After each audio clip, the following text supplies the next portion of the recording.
This is a video for couples that find themselves sometimes getting caught in a pattern where one person plays the role of being the happy one, the positive one, always seeing what's good, the half cup full, if you will.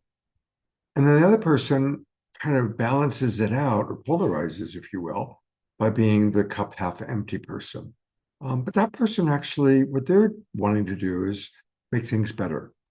So that particular person, often the female gendered member of the couple, not always, but usually, um, sees how things could be better, sees how things could be improved, or is aware of the things that are problems.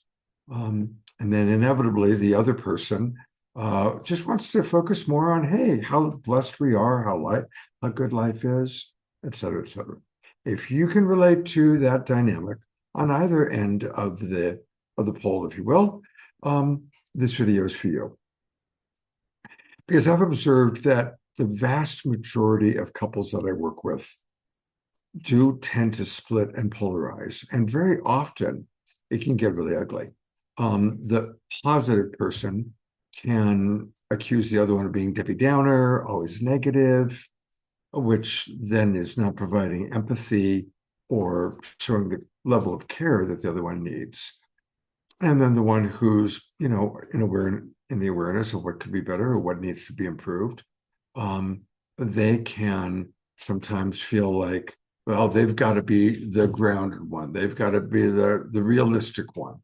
And especially if that is the female gendered person, then it really pisses her off because that should be at least a balanced situation. And oftentimes there's a perspective of, hey, you're not manning up for me.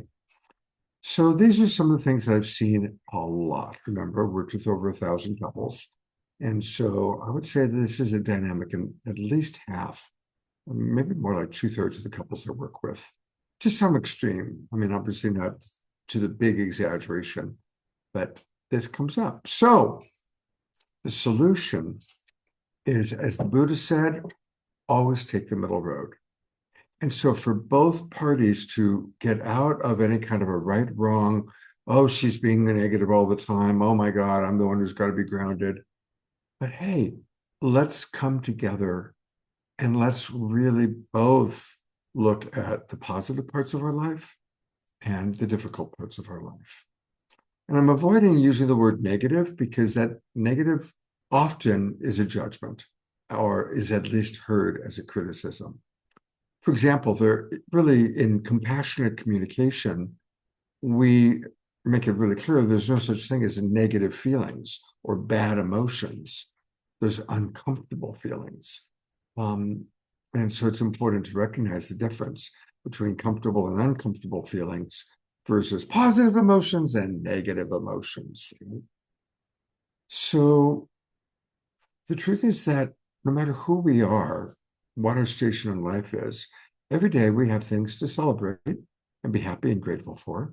And every day we have disappointments. Every day we have things that didn't go our way. And so to be able to, healthy, mature couples are able to talk about all of those things without putting it into categories that one person's just going to focus on one thing and the other on the other.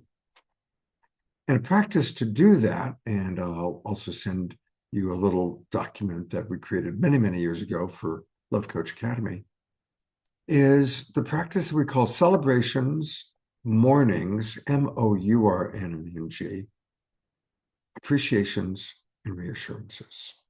And I cultivated this, developed it because I realized that it's really important for couples and families. This is a practice you can do just with the two of you or with children, is to take time to really celebrate what worked today. What are our celebrations?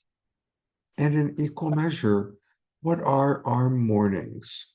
And I used the word mourning. You could say disappointments, but I used the word mourning to really emphasize taking a moment to really grieve and really feel the sadness or the disappointment or the discomfort of unmet needs. And then, of course, it's really important to appreciate each other and to really appreciate what each person or each member of the family did to make life more wonderful. And a wonderful way to express that is, hey, when you did this, it met my need for, when you, even something simple, when you take out the trash, meets my need for partnership and cleanliness in the house. Right? So appreciating each other. Now, the fourth and final one is one I did not even think about before I had become a coach. But what I've learned is we all, we've got to be honest, but we all really need more reassurance. Because the truth is, we're all getting older, and we all are not always able to meet the needs of our partner or ourself or those that are looking to us for things to be met. And so we need reassurance that, hey, even though, you missed the boat on this one, or we had a disagreement on that, or I was disappointed in a choice that you made, I want to reassure you, I love you. I'm in the relationship. I think you're wonderful. Now, it needs to be authentic reassurance, not just flattery, not bullshit, but authentic reassurance that, despite whatever is uncomfortable between us or uncomfortable in our orbit right now, I love you. I believe in you. We need that. We really need that. So let's all take time to celebrate our needs and values and desires that are met, mourn and acknowledge our disappointments, appreciate each other, and reassure each other. And make it all authentic from the heart. And the practice of the couples that practice this, it brings things into balance in a beautiful way.